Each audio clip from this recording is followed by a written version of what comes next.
내게는 오랜 친구가 있었다. 중학교부터 고등학교까지 함께한 친구였다. 우리는 엄청 자주 어울려 다녔다. 서로의 집에도 자주 찾아갔다. 그래서 가족들과도 다 아는 사이였다. 친구네 집에서 자고 오는 일도 많았다. 그리고 친구에게는 누나가 한 명 있었다. 4살 차이가 나는 누나였고 우리가 고등학교 때 대학생인 누나였다. 스타일도 좋고 얼굴도 예쁜 누나였다. 공부도 잘해서 교대를 다니는 누나였다.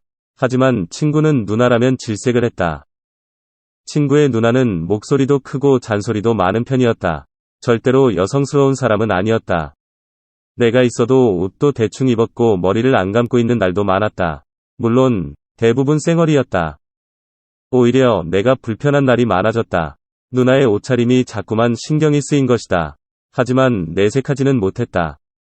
가끔 아주머니가 혼을 내시기는 했다. 동생 친구 있는데 신경 좀 쓰라고 하셨다. 누나는 그런 것은 신경 쓰지 않는 성격이었다. 친구도 진저리를 쳤다. 저런 여자를 누나 데려갈까 불쌍하다고 했다. 전형적인 남매 사이였다. 하지만 누나도 분명 매력있는 사람이었다. 차려입고 화장도 하면 정말 예뻤다. 성격도 씩씩해서 건강한 느낌이었다. 확실히 또래 친구들과는 다른 성숙함이 있었다. 대화를 해보면 확실히 어른 같은 느낌이었다. 그래서 누나를 존경하는 마음이 있었다. 자연스럽게 누나랑도 편한 사이가 되었고 대학교에 진학할 때 누나는 조언도 많이 해주었다. 그리고 누나는 그대로 졸업하면서 교사가 되었다. 성인이 되면서 친구와 종종 술을 마셨다. 이런저런 조언도 해주고 격려도 해주셨다. 물론 술값도 흔쾌히 내주기도 했다. 그러던 어느 날 친구 부모님이 시골을 가셨다. 그래서 친구네 집에서 술을 마시기로 했다. 우리는 치맥을 먹으며 축구 중계를 보기로 했다. 당연히 누나도 퇴근하고 함께했다. 샤워를 하고 나온 누나는 내 옆자리에 앉았다.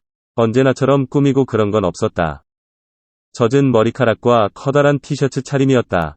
익숙해질 만도 한데 눈을 둘 곳이 없었다. 그렇게 우리는 간단히 치맥을 즐겼다. 축구 중계가 끝나고 본격적으로 술자리를 가졌다. 다른 음식을 배달시켰고 술도 더 꺼내왔다. 부모님이 안 계셔서 일탈을 한 것이다. 그러다 술을 과하게 마시게 되었다. 친구가 먼저 술을 먹고 뻗었고 누나와 한 잔 더 마신 기억이 났다. 하지만 그 뒤로 눈을 떠보니 방안이었다. 그리고 몸으로 뭔가 좋은 감촉이 느껴졌다. 누나가 내 품에 안겨 잠이 들어 있었다. 그제야 어렴풋이 지난밤 기억이 났다. 술에 취해 내가 누나에게 들이댔던 것 같았다. 그리고 누나도 술에 취해 있었다. 누나도 술에 취해서 내 고백을 받아주었다. 우리는 곧바로 키스를 했던 기억이 났다. 그리고 누나와 그대로 사랑도 나누었다. 술에 취한 우리는 몇 번이고 넘어졌었다. 그러면서도 본능대로 움직였던 기억이 났다. 순간 등골에 소름이 끼치는 기분이었다.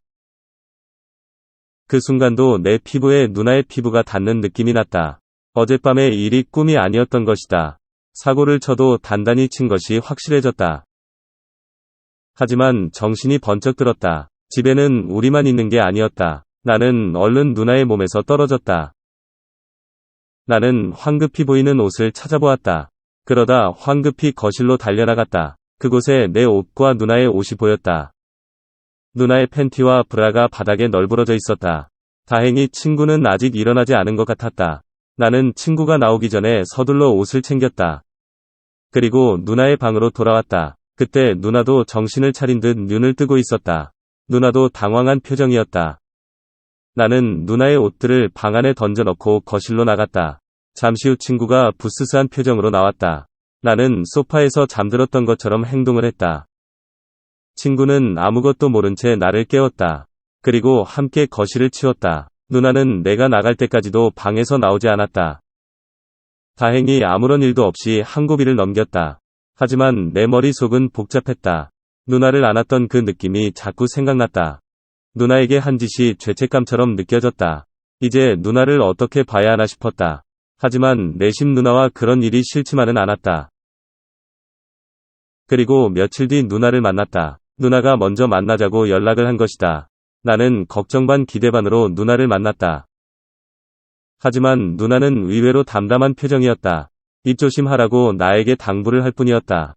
오히려 내가 더 어색해했던 것 같았다. 한번 몸을 섞고 나니 누나가 여자로 보였었다. 그래서 온갖 생각을 다 했었다. 하지만 누나는 아무 일도 없는 느낌이었다. 사실 온갖 상상을 하며 누나를 만났다. 하지만 누나가 아무렇지 않은 모습이 충격이었다. 오히려 조금 서운한 기분이 들었다. 그렇게 괜히 서운한 마음에 집으로 돌아왔다. 그 뒤로도 누나 생각을 많이 했다. 하지만 애써 누나를 만나려 하지 않았다. 그런 일이 벌어졌었는데 누나를 보는 것도 어색했고 누나의 아무렇지 않은 그 모습도 서운했다. 그래서 일부러 피한 것이다. 하지만 그렇게 한 달쯤 시간이 흘렀다. 누나에게서 먼저 연락이 왔다. 누나는 내게 만나자고 말을 했다. 누나는 일부러 자길 피하느냐고 물었다. 이미 내 마음 같은 것은 다 알고 있는 것 같았다. 나는 그렇다고 말을 했다. 누나는 한숨을 길게 내쉬었다. 그리고 상처 줘서 미안하다고 말을 했다. 누나의 눈에서 눈물도 흘러내렸다. 항상 어른이던 누나가 눈물을 보였다. 그 모습에 나는 크게 당황을 했다. 그리고 오히려 내가 누나를 달래기 시작했다. 이해할 수 없지만 누나가 울었고 누나는 그날 술을 많이 마셨다. 말은 안 했지만 누나도 힘들었다고 했다. 나는 술김에 사귀자고 고백을 하게 되었다. 이러면 안 되는데 누나를 향한 마음이 컸다. 그리고 누나도 술기운에 동의를 했던 일이다. 누나의 승낙을 받자 마음이 급해졌다. 그리고 누나는 내 키스를 받아주었다. 이번에는 나도 정신은 멀쩡했다. 마음이 통한 우리는 그대로 모텔로 향했다. 성급한 줄 알지만 그때는 마음이 급했다. 다시 그때처럼 하고 싶은 마음이었다. 항상 어른스럽던 누나가 부끄러워했다. 나는 정신을 차릴 수 없었다. 이제는 내 여자로 그녀를 품에 안았다. 흥분한 탓인지 미처 피임 같은 건 생각도 하지 못했다.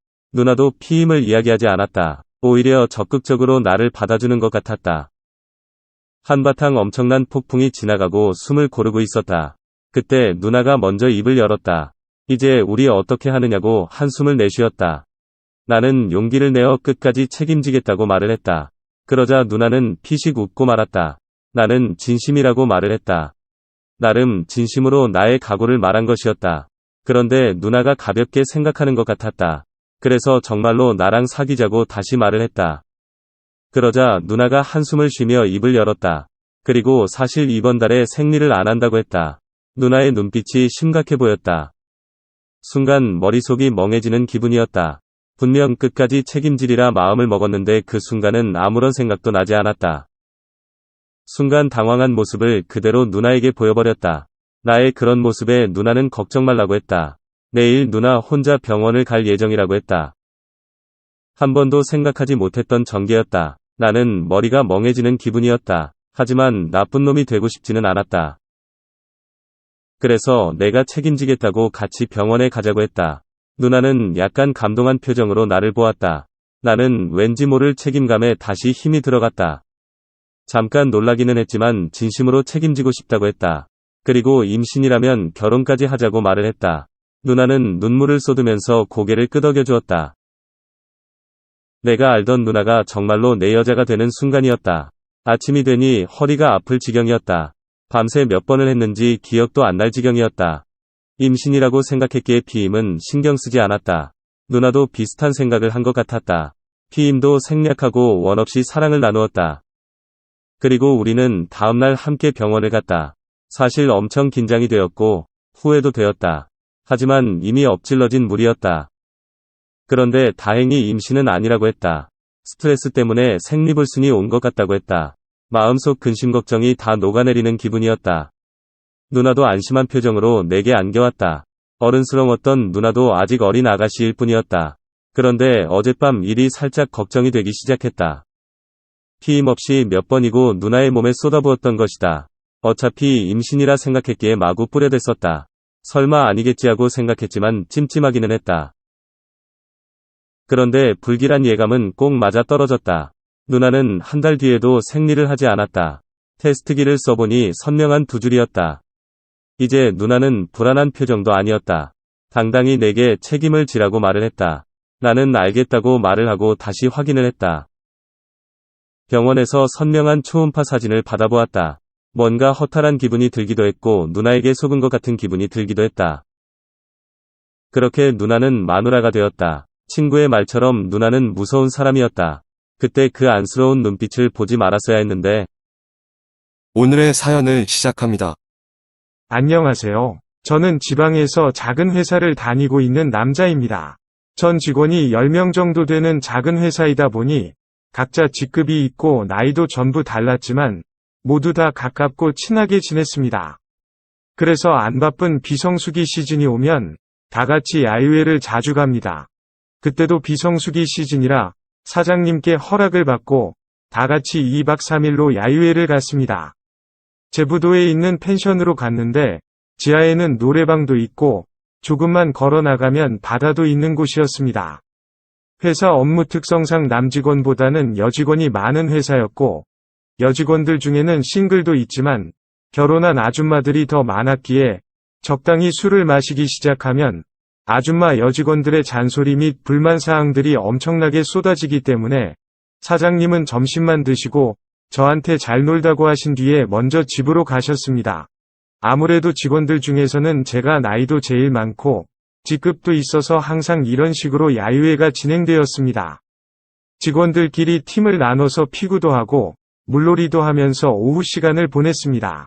그렇게 놀다 보니 슬슬 배고프다는 소리가 나오기 시작했고 자연스럽게 고기도 굽고 회도 먹고 술도 마시면서 그렇게 놀기 시작했습니다. 한 잔 두 잔 먹다 보니 한 명씩 돌아가면서 제 옆에 앉아 술을 주고받으면서 이야기하다 갔고 게다가 제가 조용히 앉아 있으면 야유회 분위기가 무거워질 것 같아서 과하게 술을 마시면서 분위기를 띄웠더니 어느 순간 지하 노래방 소파 구석에서 졸고 있었습니다. 제가 취했다면서 저를 방에 데려주었습니다.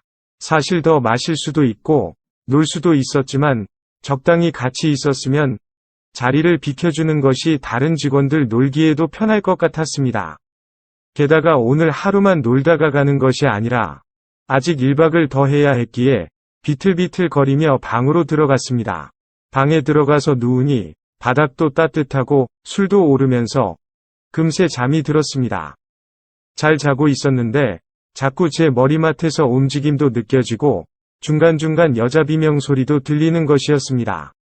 처음에는 꿈인가 싶었지만 꿈이 아니라는 것을 알았을 때는 귀신인 줄 알고 놀랐습니다. 아직 밑에서 노래 부르고 노는 소리가 들리는 것을 보았을 때는 방에 저 혼자 밖에 없을 텐데 무언가 싶어서 빠르게 일어나 방에 불을 켰습니다. 그런데 막내 남자 직원과 여직원이 제 머리맡에서 달아오르고 있던 것이었습니다. 심지어 그 여직원은 제 친한 동생에게 몇 년간 연애하다가 결혼한 재수씨였습니다. 그 둘도 이미 취할 대로 취해서 방에 제가 있는 줄도 모르고 들어와서 그 짓거리를 하고 있던 중이었습니다. 여기서 제가 소리를 치면 야유회는 바로 끝이 나면서 난리가 날 것이고 저한테 야유회 잘 놀고 오라며 가신 사장님께는 뭐라고 말씀을 드려야 할지 순간적으로 생각이 들었습니다. 어떻게 된 거냐고 그 둘에게 물었지만 횡설수설하면서 헛소리들만 하길래 일단 막내 남자 직원에게 다시는 재수씨와 이런 짓 하지 말라고 경고를 한 뒤에 다른 방 가서 자라며 제가 있는 방에서 내보냈습니다. 재수씨와 이야기를 하려고 하였지만 진짜로 취한 건지 취한 척을 하는 건지는 모르겠지만 대화가 되지 않을 정도 헛소리를 하였고 일단 자라고 한 뒤에 이불을 덮여주고 방에 불을 껐습니다. 아무래도 이 방에 재수씨와 같이 있는 것은 아닌 것 같아서 방을 나가려고 하는데 갑자기 재수씨가 제 손을 붙잡으면서 못 나가게 하는 것이었습니다. 그러더니 갑자기 저한테 입맞춤을 시작하면서 마구잡이로 쳐들어오는 것이었습니다. 좀 전까지 달아올랐던 것 때문인지 이미 재수씨는 정상이 아니었고 조금 접촉이 있어도 격하게 반응하였습니다. 그 뒤로는 이성을 잃은 재수씨가 알아서 모든 것을 진행하였습니다. 중간중간 큰 소리가 날 것 같아서 계속 입을 막으며 조용히 시키느라 긴장의 연속이었습니다. 그만하고 내려오라고 몇 번이나 말했지만 그럴 때마다 더 격하게 움직이면서 작은 소리로 너무 좋아서 싫어 라고 하는 것이었습니다. 재수씨와 뜨거운 시간을 시작하면서 보통의 여자가 아니라는 것은 알았지만 끝으로 가면서 더 가관이 아니었습니다.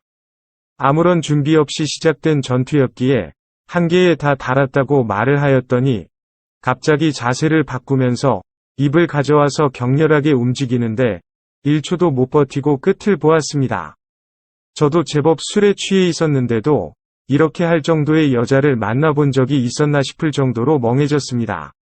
그렇게 끝이 나고 마무리 및 정리를 한 뒤에 누워서 잠이 들었습니다.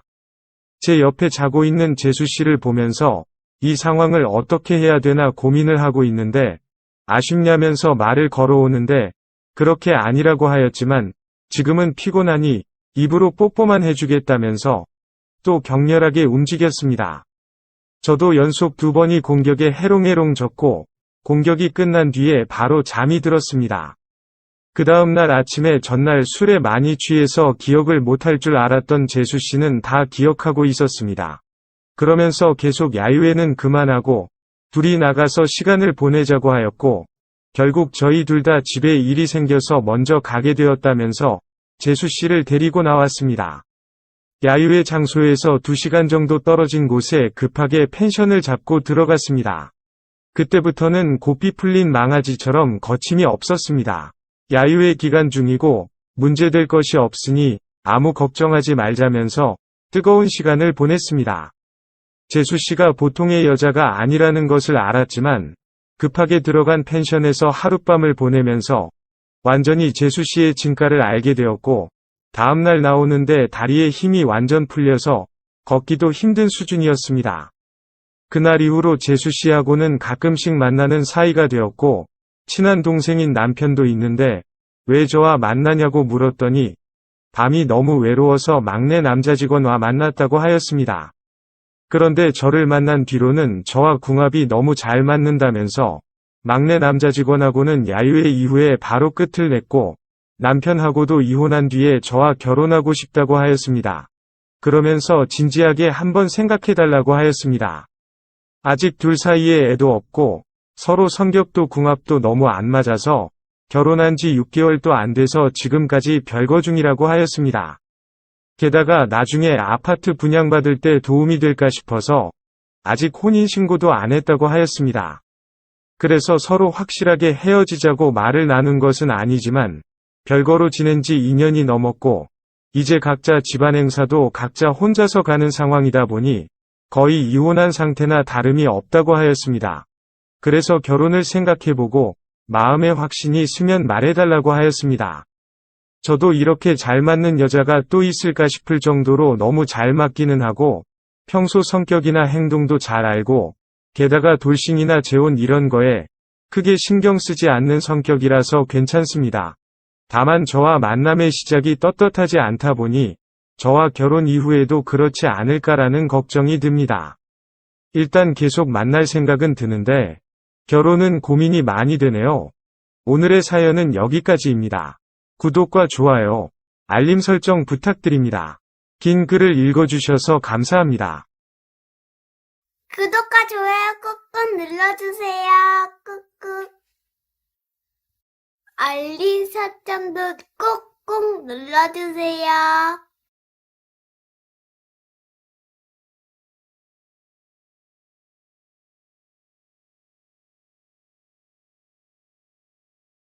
오늘의 사연 시작합니다.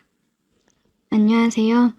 요즘 제가 만나는 여자가 생겼는데 만나는 사람이 엄마 동네 후배예요.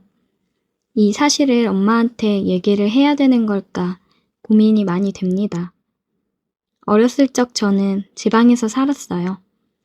작은 지역이라 동네 사람들끼리 거의 다 알고 지내는 곳입니다. 저희 부모님은 사고를 쳐서 일찍 결혼을 하셨고 저희 엄마는 저를 20살에 낳으셨습니다. 그래서 나이 차이가 크게 나지 않아요. 저도 남자라고 어린 나이에도 불구하고 예쁜 여자를 그렇게 좋아했었어요.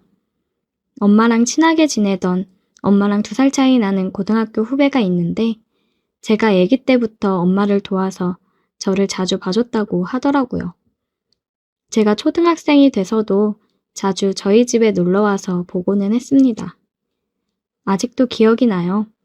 제가 어렸을 때 이모랑 결혼할 거라고 이모를 붙들고 엄청 떼를 썼다고 하더라고요. 그때 이모가 웃으면서 제 말에 맞장구를 쳐줬어요. 그래, 우리 민호가 밥 잘 먹고 쑥쑥 크면 이모랑 결혼하자. 이모의 말을 듣고 그 이후로 정말 밥을 열심히 먹었던 기억이 있습니다. 그리고 이모는 제가 중학생쯤 결혼을 한다고 동네를 떠났고 그때 부모님 따라서 식장에 갔던 기억이 어렴풋이 있습니다. 그리고 저희 가족도 제가 중학교를 졸업하고 고등학교 진학을 위해 동네를 벗어나 서울로 이사를 했어요. 저는 서울에서 열심히 학교 생활을 했고 원하는 대학에 입학을 했습니다. 제가 대학에 입학하면서 부모님은 다시 원래 있던 곳으로 가시고 저는 혼자 자취를 했어요. 할아버지가 하시던 사업을 아버지한테 넘겨주신다고 해서 업무 배울 겸 내려가야겠다고 하셨습니다. 별 일탈 없이 그냥 평범하게 대학 생활을 했고 군대도 제대하고 또래들처럼 여자친구도 사귀어보고 그랬습니다. 대학 졸업을 하고 취업을 했어요. 프랜차이즈 기업인데 지점 몇 개를 맡아 관리를 하는 업무를 했습니다. 이제 막 입사한 신입으로 업무 인수인계를 받고 지점 점주님들께 전화로 인사를 드렸고 날 잡아 매장에 한번 방문하겠다고 했습니다. 근처 매장들 먼저 방문해 정식으로 인사를 드렸고 앞으로 잘해보자고 으쌰으쌰 했어요. 마지막 한 곳이 남았는데 저희 집 근처라 퇴근하는 길에 들리려고 얘기를 해놨습니다. 매장에 들렸다가 간다고 하니 30분 먼저 퇴근을 시켜주셨어요. 기분 좋은 마음으로 매장에 방문을 했습니다. 어서 오세요. 안녕하세요. 본사에서 왔습니다. 아, 오셨어요? 이쪽으로 앉으세요. 혹시 영희 이모? 네? 영희 이모 아니에요? 저 민호예요. 어머, 정숙 언니 아들? 네, 맞아요. 저예요, 민호. 너무 반갑다, 민호야. 너무 멋있게 잘 컸다. 몰라보겠어. 이모는 여전히 이쁘셔서 한눈에 알아보겠던걸요? 정말 그대로예요. 그렇게 말해주니 고마워. 회사도 잘 들어갔네. 어떻게 이 넓은 서울에서 만날 수 있지? 신기하다. 그러게요. 잘 지내셨죠?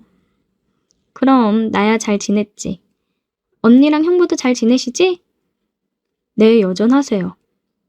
이거 제 명함이요. 필요하신 거 있거나 매장 운영하면서 불편하신 거 있으면 언제든 연락 주세요. 그래, 고마워. 지금 매장이 바쁠 시간이라 너무 아쉽다. 다음에 시간 될 때 보자. 자주 들려서 음식도 먹고 가고 그래. 네, 이모. 그럼 저 가볼게요. 또 봬요. 오랜만에 본 이모는 여전히 예뻤고 제 심장을 두근거리게 했습니다. 옛날 생각이 많이 나더라고요. 진짜 이모 말대로 이 넓은 서울에서 어떻게 만날 수 있는지 신기했습니다. 이모를 보고 나서 계속 생각이 났어요. 일을 핑계로 그리고 퇴근하고 저녁을 먹는다는 핑계로 가게를 자주 찾아갔습니다. 몇 번을 그렇게 가면서 이모랑 대화를 많이 나눴어요. 그동안 어떻게 지냈는지 얘기를 많이 했습니다. 그러면서 새로운 사실을 하나 알았어요. 이모가 과부가 된 지 10년이 넘었다고 하더라고요. 그때 그렇게 결혼하고 2년 정도 뒤에 남편 되시는 분이 사고로 돌아가셨다고 했어요. 음주운전 차량에 사고가 나서 바로 그 자리에서 세상을 떠나셨다고 했습니다. 세상이 무너지는 느낌이었고 정말 많이 힘들었는데 그래도 산 사람은 살아야 된다고 주변에서 많이 챙겨줘 일어설 수 있었다고 했어요. 남편분 사망보험금 나온 거랑 그동안 일하면서 모았던 돈이랑 해서 가게를 차렸다고 했습니다. 얘기를 듣고 나니 그동안 혼자 얼마나 힘이 들었을까 안타까웠어요. 전 그런 이모에게 정말 대단하다고 잘 견뎌냈다고 얘기를 했습니다. 우리 민호 진짜 많이 컸네. 그런 말도 할 줄 알고. 그럼요. 저도 이제 곧 있으면 30 다 돼가요. 완전 어른입니다. 진짜 세월 빠르다. 이모는 재혼 생각은 없어요? 혼자 되신 지 오래됐는데. 그냥 정신없이 살고 싶어서 일만 하다 보니까 남자 만날 틈도 없었지 뭐. 10년 넘어가니 외롭긴 하더라. 진짜 많이 힘들었겠다. 저는 중얼거리며 말했어요. 이모와 제가 만나게 된 게 운명이라 생각이 들었습니다. 앞으로는 이 여자를 내가 지켜주고 싶다는 생각이 들었어요. 2번 정도 가게에 찾아가서 만남을 가졌고 하루는 일이 끝나고 같이 술을 마시자고 했습니다. 불금이라 어딜 가나 사람들이 많았고 웨이팅을 해야 되더라고요. 이렇게 된 거 제 집으로 가서 마시자 했습니다. 집에 도착하기 전에 미리 음식을 주문했고 편의점에 들려서 술을 사서 집으로 갔어요. 집에 도착해서 15분 정도 지나고 음식이 나왔고 음식을 먹으며 술을 마셨습니다. 저는 그녀와 술을 마시는 게 긴장되면서도 좋아서 주량을 초과해 마셨어요. 그거 기억나요? 내가 어릴 때 결혼한다고 울면서 뗐었던 거. 기억나지? 그때 민호 진짜 귀여웠는데. 그거 지금 하면 안 돼요? 무슨 소리야? 나 이모 좋아해요. 옛날부터 이모 항상 마음에 품고 있었어요. 장난하지 마. 이모 그런 장난 안 좋아해. 저는 장난하지 말라며 웃는 이모에게 다가가 입을 맞췄습니다. 장난 아닌데 진심이에요. 그리고 저는 다시 입을 맞췄어요. 당황한 이모는 멈칫했지만 제 진심을 느꼈는지 저를 받아주었어요. 술에 취한 우리는 그렇게 하나가 되며 뜨거운 시간을 보냈어요. 그 이후로 우리는 다시 한번 진지한 대화를 나눴고 만남을 가져보기로 했어요. 우리는 서로의 집을 오가며 함께하는 시간이 많았습니다. 점점 더 서로에게 마음이 커지고 있는데 이 사실을 저희 부모님께 말을 어떻게 해야 될지 고민이네요. 그녀는 불타오른 장작처럼 잠깐 이렇게 확 타오르다 꺼질 거라며 비밀로 하자고 했는데 제 마음은 절대 꺼지지 않을 것 같습니다. 진지하게 만남을 가지고 정말 결혼을 생각한다면 부모님께서 이해를 해주실까요? 어떻게 얘기를 하는 게 좋을지 생각을 좀 해봐야겠습니다. 저는 이 넓은 서울에서 다시 만난 게 정말 운명이라고 생각하는데 어떻게 생각하시나요? 그리고 다시 보자마자 또 한 번 반했는데 이건 정말 우리가 함께 해야 된다는 운명 아닐까요? 정말 친한 친구 한 명한테 얘기를 했더니 정신 나갔다며 부모님한테 얘기할 생각도 하지 말라고 말리고 있습니다. 사랑하는 게 죄는 아니잖아요. 정말 잘못된 선택을 하는 걸까요? 오늘의 사연 여기까지입니다. 오늘도 들어주셔서 감사해요. 구독, 좋아요, 알림 설정 부탁드려요. 어서오세요. 반갑습니다. 안녕하세요. 저는 회사를 다니고 있는 남자입니다. 가장 예민하고 힘들었던 중학생 때부터 지금까지의 제 이야기를 해보려고 합니다. 건설자재 및 각종 부자재 등을 유통하는 사업을 하셨던 아버지는 항상 바쁘셨고 집에는 자주 들어오시지 않았습니다. 그래서 항상 엄마와 단둘이 보내는 시간이 많았습니다.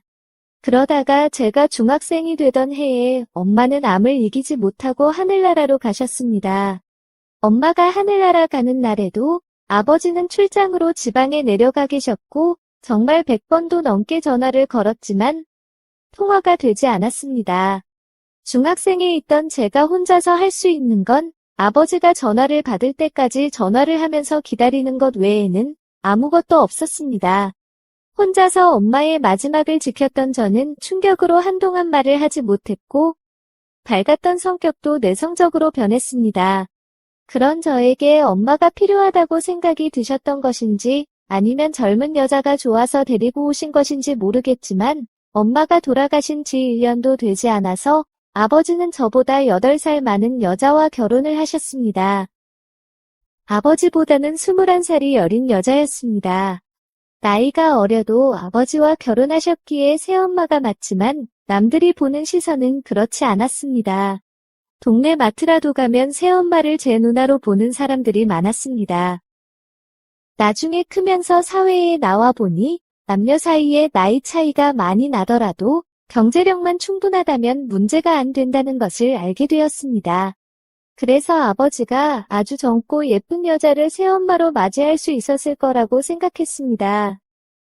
제가 고등학생이 되던 해에 새엄마는 배다른 동생을 낳았고 기분이 이상할 줄 알았지만 너무나 귀엽고 사랑스럽고 귀여웠습니다. 수능 공부하는 학생이 있는 집에 갓난아기 동생이 생겨서 공부를 방해하게 되어 미안하시다며 새엄마는 출산 전보다 저에게 더 많은 관심과 배려를 해주셨습니다. 방해가 안 된 것은 아니었지만 귀여운 동생을 보는 것이 싫지 않았습니다. 새엄마의 관심과 배려 덕분에 갓난쟁이 동생의 방해에도 재수없이 원하는 대학을 가게 되었고 집과 학교의 거리 때문에 학교 근처 아파트에서 혼자 살게 되었습니다. 그리고 대학 입학 선물로 아버지께 차도 선물 받았습니다. 넉넉한 생활비와 용돈, 혼자 살기에 충분하다 못해 넘치는 50평대 아파트, 외제차까지 세상 부러울 것 없이 행복했습니다. 그러던 어느 날, 제 집으로 엄마와 동생이 말도 없이 왔습니다. 어린이집 다니던 동생은 오랜만에 형을 만났다면서 너무 좋아했지만 새엄마의 표정은 좋지 않았습니다. 동생은 저와 한참을 놀다가 잠이 들었고 맥주를 한 잔을 하자며 새엄마가 술과 안주를 사오셨습니다. 몇 달 전부터 아버지가 평소와 다르고 무언가 좀 변했다는 생각이 들었는데 며칠 전에 아버지가 아무 말도 없이 본인 옷과 짐을 챙겨서 집을 나가셨다는 것이었습니다. 하루 이틀이 지나도 집에 오지도 않고 연락도 안 받아서 새엄마가 회사로 찾아갔지만 다시는 회사로 찾아오지 말라며 화만 내시고 돌려보내셨다는 것이었습니다. 새엄마 생각에는 아무래도 아버지가 다른 여자와 바람이 난 것 같다면서 어떻게 해야 되냐면서 저한테 넋두리를 하시는 것이었습니다. 아버지가 그럴 사람이 아니라고 하면서 제가 아버지를 만나보겠다고 하였습니다. 다음 날 학교가 끝나고 아버지 회사로 갔습니다. 아버지와 오랜만에 둘이서 저녁도 먹고 술도 마셨습니다. 아버지 말씀으로는 다른 여자가 생긴 것이 아니라 새엄마가 아버지에 대한 집착과 의심이 심해서 너무 힘들어서 집을 나온 거라고 하셨습니다. 얼마나 떨어져서 살지 결정하고 나온 것은 아니지만 일단 따로 살면서 앞으로 새엄마와 어떻게 할지 고민해 보신다고 하셨습니다. 동생도 낳았고 저한테도 친엄마만큼이나 잘해준다는 것을 너무 잘 알고 있으며 새엄마의 의심이나 걱정처럼 다른 여자가 있는 것은 아니니 걱정하지 말라고 하셨습니다. 그러시면서 앞으로 본가 생활비는 저한테 줄 테니 엄마한테 전달해 주면서 가끔씩이라도 가서 잘 지내는지 살펴보라고 하셨습니다. 그 날 이후로 저는 수업이 많은 화수목은 제 아파트에서 나머지 요일은 본가에서 지냈습니다. 왕복 3시간이나 걸리는 등하교 거리가 멀고 힘들긴 했지만 몇 개월만 지나면 아버지가 다시 집으로 들어오실 줄 알았습니다. 1년이 지나도 2년이 지나도 아버지는 집으로 돌아오시지 않았고 아버지가 돌아오시면 가려고 미루던 군대도 3학년이 되면서 더 이상은 미룰 수 없어서 가게 되었습니다. 중간중간 휴가를 나왔을 때 아버지와 다 같이 밥은 먹었지만 집에 돌아오시진 않았습니다. 제대를 하고 4학년 졸업반이 되면서는 취업 및 자격증 준비로 본가에 가지 못했고 결국 새엄마와 동생이 제 아파트로 이사를 왔습니다. 화목했던 본가는 아무도 살지 않는 빈집이 되었고 가끔씩 새엄마와 가서 청소만 하고 왔습니다. 대학을 졸업하고 나름 괜찮은 회사에 취직도 하였습니다. 월급보다 아버지한테 용돈 겸 생활비로 받는 돈이 더 많았지만 첫 월급을 받아서 아버지와 새엄마, 동생의 선물도 사고 맛있는 식사도 대접하였습니다. 그러면서 많은 시간이 지났으니 다시 합치는 것을 제안하였지만 걱정하는 제 마음은 잘 알겠지만 부부의 문제라면서 믿고 기다려달라고 하셨습니다. 동생은 아직도 아버지가 해외에서 일을 해서 자주 못 본다고 알고 있다면서 동생에게는 형과 엄마가 있지만 아버지가 필요하니 다시 한번 생각해달라고 말씀을 드렸습니다. 그날 이후로 서너 번 제 아파트로 아버지가 오셨지만 몇 번 새엄마랑 다투시더니 안 오셨습니다. 그러던 어느 날 야근을 하고 평소보다 늦게 집에 들어갔더니 새엄마 혼자서 제법 많은 술을 드시고 계셨습니다. 많이 취하신 목소리로 할 말이 있다면서 앉아보라고 하셨습니다. 30대 초반의 젊은 나이에 아직도 길거리 나가면 번호를 물어볼 만큼 괜찮은데도 혼자 지낸 지 5년이 넘었다면서 너무 외롭다고 하셨습니다. 얼마 전부터는 저와 뜨거운 시간을 보내는 꿈까지 꾼다면서 오늘 밤 같이 있으면 안 되냐고 하는 것이었습니다. 제가 당황해서 아무 말도 못하고 있는데 이미 제 손을 잡고 제 방으로 가고 있었습니다. 5년 만에 남자를 안아보았다면서 너무 좋다며 울면서 큰 소리를 질렀습니다. 한두 번으로 그동안에 참았던 한을 다 풀 수가 없다면서 수시로 제 방으로 찾아오셨고 그때마다 울면서 몸부림을 치셨습니다. 익숙해진 것인지 아니면 제 여자라고 인정을 해버린 것인지 모르겠지만 요즘은 제가 엄마 방으로 먼저 찾아갈 때도 있습니다. 언젠가는 정리해야 될 사이이기에 몇 번이나 다짐을 하고 정리를 하였지만 그때뿐이었습니다.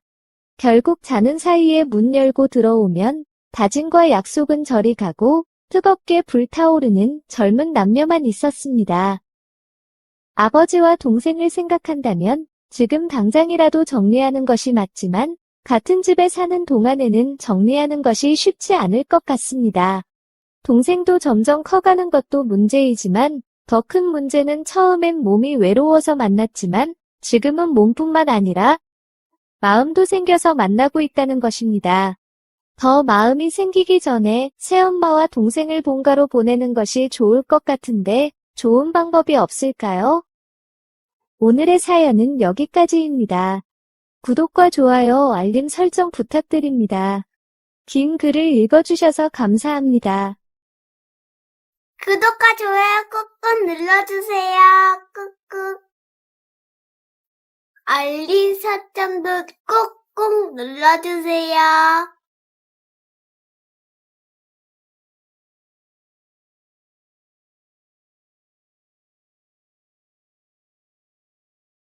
오늘도 레전드 채널을 방문해주셔서 대단히 감사합니다. 사연에 들어가기에 앞서 속도가 느리다고 생각되시는 분들은 오른쪽 상단 점 3개 버튼을 눌러 속도를 조절해주세요. 그럼 사연 바로 시작하겠습니다. 안녕하세요. 전 미국에서 20년을 넘게 산 교포입니다. 저에게는 딸이 한 명 있어요. 20살이 되고 아버지를 따라서 한국으로 건너왔습니다. 그때 대학에서 만난 남자와 결혼하였고 이쁜 딸 아이를 낳았지요.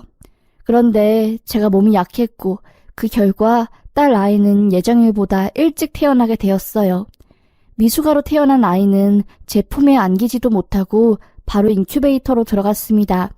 숨을 쉬는 것도 가빠하던 딸 아이의 얼굴을 유리창 너머로 볼 수밖에 없었던 전 마음이 찢어졌어요.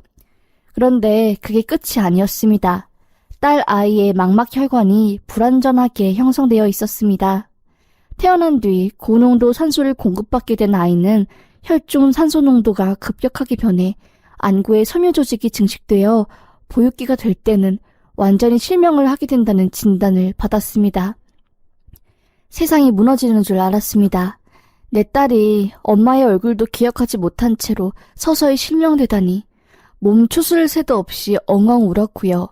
미숙아 망막증이란 흔하지 않는 질병에 엄마로서 전 억장이 무너져 내렸습니다. 너무 힘들었어요. 어쩔 수 없었습니다.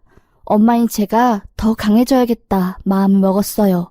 그렇게 남편과 전 인생을 갈아 넣어 딸 아이를 키웠어요. 딸 아이는 영특하고 정말 머리가 좋았습니다.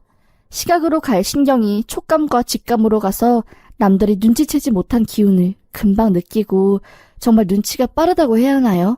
하여튼 그런 아이였어요. 전 친정 아버지 쪽이 미국에서 로비를 했고 친정 엄마는 대대로 부동산 쪽으로 유명한 사업을 하셨기 때문에 경제적으로 전혀 부담이 없었어요. 그래서 아이를 어릴 때부터 외국으로 많이 데리고 나가서 좋다는 교육도 시키고 저와 남편이 죽게 될 때 정말 혼자 살 수 있도록 자립심을 기르게 한 것 같아요.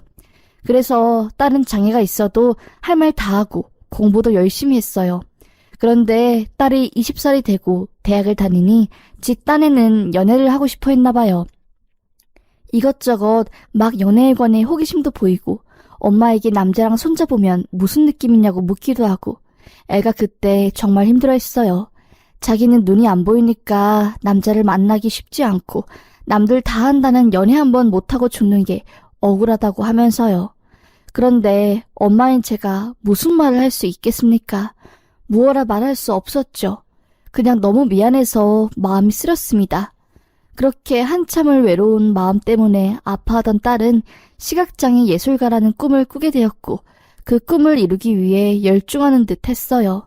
그 덕에 연애하지 못하는 자신에 대한 슬픈 마음을 조금씩 추스리는 듯 했고요. 딸은 해외에서 전시회도 하고 나름 자신의 자리를 굳혀가고 있었지요. 저희 손길이 닿지 않아도 어느 정도 활동할 수 있을 정도로 컸고요. 그런데 그런 딸이 갑작스럽게 결혼을 하고 싶은 남자가 생겼다는 겁니다. 전 정말 깜짝 놀랐어요. 아니 연애하기 힘들다고 찡찡거리던 딸이 갑자기 결혼이라니 장난치는 줄 알았습니다. 그런데 미술을 배우다가 알게 된 한 남자가 있는데 그 남자와 사랑에 빠졌다는 겁니다. 솔직히 전 그 이야기를 들었을 때 그 남자가 굉장히 의심스러웠어요.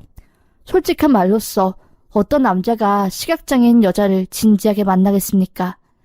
그저 그냥 호기심에 만나던가 몸을 노렸겠지 하고 전 화가 단단히 나 있었어요. 그게 아니라면 저희 부부 재력을 보고 그 남자가 접근한 건가 싶었고요. 그래서 전 딸에게 말했죠. 그 남자 제대로 된 사람 맞냐고. 남자들이 얼마나 무서운 줄 아냐고. 조심하고 또 조심해야 하는 게 남자고 그렇게 섣불리 결혼 결정하는 거 아니라고. 더더구나 넌 눈도 아픈 아이인데 하며 저도 모르게 속상한 마음에 눈물을 흘렸어요. 그때 딸 아이가 말하더라고요. 엄마 울지 마. 미안해. 내 욕심이었어. 알겠어. 엄마 마음 알아. 무슨 마음인지 안다고 하면서 그래도 자기 남자친구 한 번만 만나달라는 겁니다. 생각보다 믿음직하다고. 그런데도 엄마 아빠가 마음에 안 들면 과감히 포기해야겠다고 하면서요. 그렇게까지 말하니 제가 반대할 수가 없었죠. 그렇게 전 딸의 남자친구를 만났어요. 딸의 남자친구는 딸과 마찬가지로 미술을 전공하는 아이였고 딸과 중학교 때부터 원래 아는 사이였다고 하더라고요. 전 단도직입적으로 물었지요. 왜 내 딸이랑 만나냐고. 솔직히 의도가 뭐냐고. 난 연애는 찬성해도 절대 결혼은 안 된다고 세게를 박았죠. 그러자 딸 남자친구가 말하더라고요. 무슨 걱정하시는지 안다고. 하지만 제 마음은 진심이라고. 행동으로 보여드리겠다고. 어머님 아버님이 결혼 반대하시니까 어쩔 수 없지만 연지만큼은 제가 곁에서 챙겨주고 싶다고. 그것만 허락해달라고 하대요. 패기 넘치는 모습에 순간 깜짝 놀랐습니다. 전 그러라고 했지요. 연애야 니들 마음대로 하라고 하면서요. 그런데 그날 이후로 꼬박 4년간을 그 남자와 제 딸은 연애했습니다. 매일 아침 딸을 데리러 집 앞에 찾아오고 밤 10시 이전에 딸을 데려다주고 거짓말도 평생 하면 진실이라고 그렇게 행동으로 몇 년을 증명해 보이니 저절로 저도 마음이 기울 수밖에 없었죠. 그러다 남편과 진지하게 말을 하다가 이 애들 우리가 밀어줘야 하는 거 아니냐고 마냥 부모 품에서 키우게 할 수 없다고 하며 결혼을 허락했어요. 그렇게 결혼을 허락하고 한참 준비를 하고 있었고 원래 저희 부부가 살던 대지값까지 하면 70억이 훌쩍 넘는 땅과 주택을 딸에게 넘겨주고 저희 부부는 미국으로 다시 건너가려고 했습니다. 어차피 딸에게 양도해줄 재산이었는데 결혼을 하니 신혼집으로 그 집을 물려주려고 했고 사위 집안도 무척이나 가난해서 무언가를 바랄 수 없는 형편이었고요. 저희 부부는 그 집을 물려주고 미국으로 건너가서 편찮으신 친정아빠 곁에 돌아가 임종까지 전부 지키려는 마음이었어요. 그러다 친정아빠께서 예상보다 상태가 심각해져서 딸의 결혼식을 미루게 되었습니다. 저희 부부는 급하게 미국으로 건너갔고 딸은 신혼집 인테리어를 마치고 사위를 들여서 같이 살았고요. 식 자체는 급한 게 아니니 그래도 할아버지 몸 좀 괜찮아지실 때 식 올리겠다고 딸이 그러더라고요.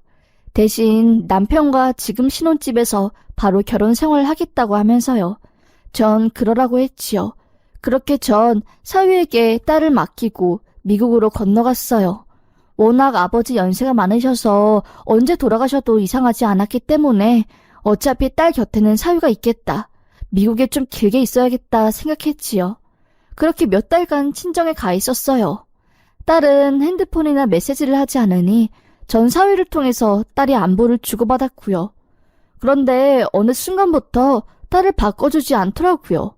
뭐지 싶었습니다. 그렇게 좀 찝찝한 기분이 들었지만 그냥 넘겼어요. 그런데 어느 날 보니까 핸드폰에 부재중이 찍혀 있더라고요. 국제전화인데 뭔가 싶었죠. 그냥 넘겼어요. 그런데 또 몇 통이나 부재중이 찍혀 있더라고요. 이상했어요. 그러다가 갑자기 핸드폰에 그 번호로 다시 전화가 오는 거예요.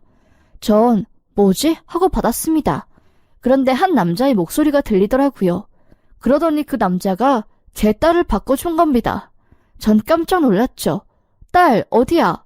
방금 전화 받은 사람 누구고? 하니 딸이 펑펑 울며 힘겹게 말을 꺼내는 겁니다. 엄마, 놀라지 마. 나 완전 속았어. 나 완전 속았다고 하면서 울부짖길래 도대체 그게 무슨 말이냐고 했지요. 그러자 딸이 차분히 말을 꺼내더라고요. 그게 아니라 엄마 미국 가고 나서 갑자기 남편이 시댁 식구들을 집 안으로 다 데려왔어. 그리고선 갑자기 잠깐만 이 집에서 좀 살겠다는 거야. 난 그게 무슨 말이냐고, 그건 좀 안 될 것 같다고. 낯선 사람 집에 오면 난 시각장애인이라서 동선도 다 망가지고 혼란스럽다고 하니까 시어머니랑 시누이가 화를 버럭 내면서 뭘 그리 예민하게 구냐고, 내 아들이 장애인한테 장가갔으면 우리도 뭘 좀 바라야 하는 거 아니냐고 하면서 막 화를 내길래 아무 말 안 하고 있었더니 갑자기 시누이가 새언니, 저 결혼 전주로 만나는 남자 있는데 우리 집으로 인사 오게 하긴 좀 쪽팔리고 언니네 집 좋으니까 그냥 여기서 인사시키려고요. 라고 하는 거야. 그래서 솔직히 당황했어. 머뭇거리다가 안 된다고 왜 우리 집을 시누이 집인 척 하냐고.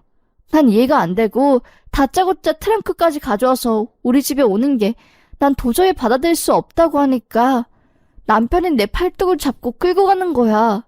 그리고서는 좀 진정 좀 하고 이해해달라고 하는데 너무 화가 나서 어처구니 없어서 엉엉 울었더니 갑자기 바람 좀 쐬러 가자고 하며 나를 차에 태우고 몇 시간을 달리더니 잠깐만 우리 삼촌네에 가서 좀 쉬고 오자고 하며 차를 배에 태우고 날 어떤 섬으로 데려갔어. 며칠만 집 비워주자고 하면서 난 남편한테 너무 배신감 들고 화가 나니까 차에서 내리자마자 남편 밀치고 미친 듯이 뛰었고 그때 여기 공중보건이가 날 보고 깜짝 놀라서 건물 안으로 데려온 거야. 남편은 뒤따라와서 날 막 데리러 가려고 했는데 보건이가 나랑 남편 분리하고 어떻게 된 일이냐고 물어서 엄마한테 겨우 전화한 거고. 엄마 나 어떡해? 이 남자가 너무 무서워. 괴물 같아. 본색 드러내는 것 같아. 라는 겁니다. 전 억장이 무너졌지요. 천사 같았던 사위가 돈에 미친 악마였습니다. 전 공중보건이 바꾸라고 말한 뒤 그 보건이에게 사례는 두둑히 할 테니 딸과 함께 동행해서 서울로 가달라고. 서울 가면 내 동생이 인계할 테니 그때까지만 딸 좀 지켜달라고 하며 우리 애가 눈 때문에 혼자서 아무데도 못 간다고 하며 부탁을 했습니다. 그렇게 딸은 서울로 무사히 올라왔고 전 바로 한국으로 가는 비행기를 탔어요. 법무법인 대표로 있는 여동생에게 이 일을 말했고 여동생이 저 대신 딸 신혼집으로 들어가 모든 상황을 파악했습니다. 여동생이 신혼집으로 들어가고 나서 기함을 질렀대요. 딸이 섬에서 벌벌 떨고 있을 때 시댁 식구들은 지네들 집에서 가족 사진 액자를 가져와 딸 집 거실에 걸어놓고 마치 자기 집인 양 꾸몄답니다. 그리고 안방은 이미 딸의 신우가 차지해서 침구까지 바꾼 상태였답니다. 전 도무지 이해가 안 되었어요. 도대체 이 후폭풍을 어떻게 감당하려고 이딴 짓을 저지른지 몰랐습니다. 사위는 이렇게 생각했던 거였죠. 몇 년간 내가 옆에서 케어하며 순종적으로 살았으니 나 없으면 아무것도 못할 거니까 어떤 짓을 해도 침묵하고 살겠지 라고 생각한 거였지요. 그런데 제 딸 그렇게 순종적이지도 만만한 성격도 아니었습니다. 당연히 가만히 당하고만 있지 않았지요. 너무나 당황스러운 상황에 딸은 패닉 상태였다가 이모의 집에서 휴식을 취했고 제 여동생은 딸의 신혼집에 들어가 주거 침입죄로 싹 다 고소할 테니까 당장 짐 빼라고 고함을 지르고 다 내쫓았답니다. 그렇게 사태를 진정시키고 제 여동생은 공중보건이 제 딸의 진술 토대로 고소장을 작성했고요. 정말 천만다행인 것은 딸이 결혼식을 올리지 않았고 혼인신고 또한 안 했다는 사실이었어요. 한국에 도착하자마자 딸의 얼굴을 본 전 정말 눈물을 펑펑 흘렸습니다. 미안하다고, 엄마가 혼자서 미국 가서 미안하다고 하며 얼싸 안았고 전 사위를 찾아갔어요. 그리고 사위 멱살을 잡고 말했죠. 너도 결국 내 딸 돈 때문에 접근한 거니? 정말 독하게 4년간을 내 딸 속였는데 같이 사니까 긴장감이 풀려서 본색이 나왔지. 멍청하면 사기도 못 친다니까. 속이려면 끝까지 속여야지. 마음 단단히 먹어. 내 딸한테 상처 준 만큼 똑같이 복수해줄게. 하면서 윽박을 질렀네요. 사돈은 왜 자기 아들한테 난리냐고. 장애딸 걸어줬으면 고맙다고 절해도 모자를 파네. 그깟 집 며칠 빌리고 섬에 잠깐 바람 쐬게 해줬는데 뭘 그리 예민하게 굴고 인색하냐고. 지금 사람 가난하다고 무시하는 거냐며 말도 안 듣는 말을 꺼내더라고요. 한마디 하려다가 그냥 법으로 해결하자. 민사소송 싹 다 청구해서 피눈물 나게 해주자 하고 전 법무법인 대표 여동생을 통해 모든 고소 절차를 밟았습니다. 그리고 그 공중보건이에게 너무나 고맙다고 하며 사례를 했고 마침 그 공중보건이가 공부했던 대학병원에 있는 전공 교수님이 남편과 아는 사이라서 그분께 이 사실을 말씀드리고 그분 잘 좀 부탁드린다고 언지를 해드렸네요. 그 공중보건이 꿈이 교수라고 했길래요. 하여튼 정말 전 이번 일을 계기로 너무나 큰 상처를 받았고 제 딸도 씻을 수 없는 상처를 입었습니다. 정말 장애인 딸을 편견 없이 사랑해주고 몇 년간 그렇게 헌신적으로 대해주더니 결국엔 사위놈도 똑같이 돈을 노린 거였어요. 저도 힘들었는데 딸은 얼마나 힘들었겠어요. 몇 달 동안 거의 밥도 잘 못 먹고 트라우마 때문에 손을 벌벌벌 떨면서 과호흡 증세로 식은땀이 뻘뻘 나기도 했습니다. 저와 남편은 딸을 데리고 계속 심리 상담도 받고 마음을 안정시킬 수 있는 치료를 받으며 겨우겨우 상처를 조금 아물게 했네요. 결국 저희는 딸의 신혼집을 매물로 내놓고 미국으로 돌아갔습니다.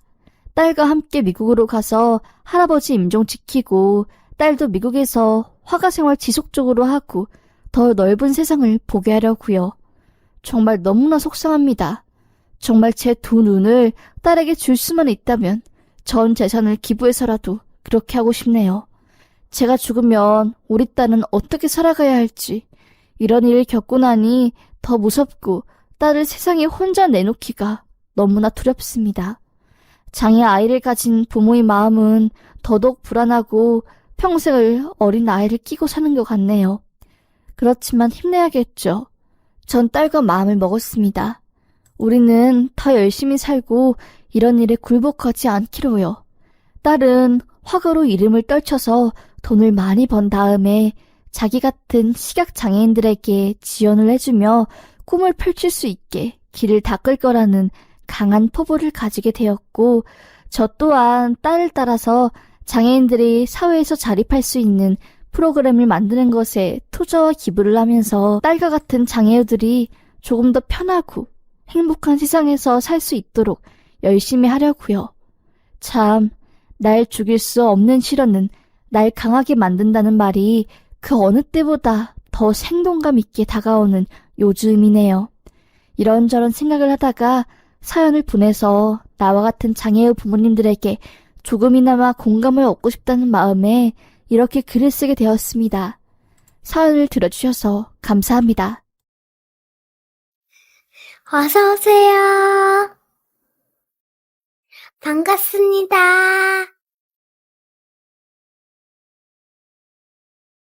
안녕하세요. 저는 결혼 9년차 유부남입니다. 작은 회사를 운영하고 있고 작은 술집도 가지고 있습니다. 아내와는 대학교 선후배 사이였지만 졸업 후 20대 후반에 연락하고 지내다가 사귀게 되었고 약 1년의 연애 후에 결혼하였습니다. 둘 다 사회초년생으로 회사에서 힘들어할 때 연락하고 지내면서 서로가 서로에게 의지 및 위로를 받으면서 급속도로 친해지게 되면서 사귀게 되었습니다. 연애할 때는 자주 싸우긴 했지만 다른 커플들처럼 잘 지냈던 것 같습니다. 다만 아주 보수적이었던 아내는 결혼 전까지는 관계 가지는 것을 싫어했습니다. 그래서 약 1년의 연애 기간 동안 여러 번의 여행도 다녔지만 손잡고 포옹하고 뽀뽀하는 것이 전부였습니다. 피 끓는 20대에 정말 참기 힘들었지만 아내를 정말로 사랑했기에 지켜주게 되었습니다. 나중에는 이것이 문제가 될 것이라고는 꿈에도 몰랐습니다. 하지만 그때 지켜줬던 것을 후회하지는 않습니다. 결혼식을 올리고 신혼여행을 가서 첫날 밤을 가지게 되었습니다. 정말 엄청 기다렸던 그 순간이었습니다. 기대가 컸던 것 때문인지 실망도 컸습니다. 아내는 거의 무성욕자 같았습니다. 게다가 고장난 인형 같았습니다. 표정도 없고 소리도 없고 몸은 제가 말해야만 움직이고 아니면 정말 가만히 누워만 있었습니다. 경험이 없고 처음이라 어색하기에 그런 거라고 믿었습니다. 하지만 결혼 생활이 1년이 지나도 2년이 지나도 바뀌지 않았습니다. 하고 나면 자괴감도 들었습니다. 게다가 아내도 관계를 가져도 즐겁지 않다며 거부하는 경우도 점점 늘어났습니다. 잠자리 관련해서 책도 보고 관련 다큐멘터리도 찾아보았습니다. 결국 대화를 하면서 서로 노력하는 것이 중요하다고 나와 있지만 아내는 이 부분 관련해서 이야기를 하면 짜증만 내기만 했고 결국엔 잠자리가 그렇게 중요하냐며 화만 냈습니다. 그렇게 시간이 지나고 저희 리스 부부가 되었습니다. 그러면서 옆에 누가 있으니 잠자기 불편하다는 이유로 각방을 쓴 지도 4년이 넘어가고 있습니다. 얼마 전에 관계를 가져볼까라고 말을 꺼냈더니 귀찮고 하기 싫다며 정 외롭고 급하면 밖에서 해결하고 오던지 여자친구를 만들라고 하더군요. 저런 소리까지 들으니 왜 같이 사나 싶습니다. 같이 취미생활을 하는 것도 아니고 평소에는 출퇴근이 서로 달라서 얼굴을 보거나 같이 밥을 먹는 것은 거의 힘든 상황입니다. 게다가 주말에는 술집 가서 일을 하다 보니 낮에 출근해서 새벽에 퇴근하니 아내와 이야기할 시간도 거의 없습니다. 같이 술집 가서 일하자고 물어봤더니 평일에 일하는데 주말이라도 쉬어야 평일에 또 일할 수 있다며 싫다고 하였습니다. 저 역시도 평일에 일하는 건 똑같고 심지어 주중에 2번 정도는 술집에 가서 늦게까지 일하다가 퇴근합니다. 저도 너무 힘들고 이렇게까지 하면서 술집을 운영할 필요가 있나 싶어서 세를 주거나 팔거나 직원을 더 주고 오토를 운영하겠다고 하니 수입이 줄어든다고 아내는 싫다고 하였습니다. 이렇게 살다 보니 같은 집에 살아도 일주일에 얼굴 한두 번 보면 많이 보는 겁니다. 그리고 양가 부모님 생신 등 집안 행사가 있어야 얼굴 보는 정도입니다. 각자 생일에 축하 문자 정도 보내주고 받는 것이 전부입니다. 아내에게 남자가 생긴 건 아닐까 싶어서 몇 번 미행도 해보았고, 밤에 몰래 폰도 확인하였고, 은행 계좌, 카드 등 사용 내용 확인을 해봐도 특이사항이 없습니다. 당연히 아이도 없습니다. 만나서 일을 치러야 아기가 생기든지 말든지 할 텐데, 보지를 않으니 결과물도 없습니다. 양가 부모님만 언제 손주가 생기나 기다리고 계십니다. 이런 내부 속사정을 알지는 못하십니다. 그저 저한테 문제 있는 거 아니냐며 걱정 및 잔소리만 하십니다. 남들의 시선에서는 평범한 부부로 보이겠지만 제 생각에는 회사 기숙사에서 사는 직원들보다 못한 사이인 것 같습니다. 회사 기숙사는 오고 가며 인사도 하고 가끔 같이 밥을 먹고 힘든 일이 있으면 서로 돕기도 하는데 저희는 그런 부분이 일절 없습니다. 집에 있어도 거의 방 안에만 있기에 편하지도 쉬는 것 같지도 않았습니다. 그러다 보니 집에 들어가는 것이 점점 더 싫어졌습니다.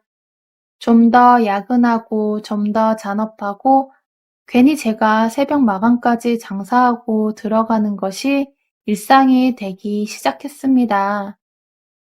결국 이렇게 사는 것은 아닌 것 같아서 아내에게 이혼을 하자고 하였더니 도저히 무슨 문제가 있어서 이혼을 해야 하는 건지 모르겠다고 하였습니다. 그러면서 여자 생겼냐고 오히려 저한테 물었습니다. 밖에서 알아서 해결하던지 여자친구를 만들라고 할 때는 언제고, 이제 와서 저한테 따지듯이 묻는 것도 어이가 없었습니다. 그래서 각방 쓰는 것도 관계가 없는 것도 같이 하기로 시작한 장사도 주말에는 쉬어야 한다며 모른 척하고, 그렇다고 정리도 못하게 하는 것도 등등 모든 불만을 말했습니다. 아내는 결국 또 관계 때문에 그러는 거냐며 꼭 부부 사이에 관계를 해야만 지낼 수 있는 것이 아니라며 저한테 그만 좀 하라고 하였습니다. 이런 말도 안 되는 부부 사이를 유지해야 하는 걸까요? 이런 경우도 이혼 사유가 된다고 하던데 이혼하는 게 맞는 거겠죠? 구독과 좋아요 꾹꾹 눌러주세요. 꾹꾹. 알림 설정도 꾹꾹 눌러주세요.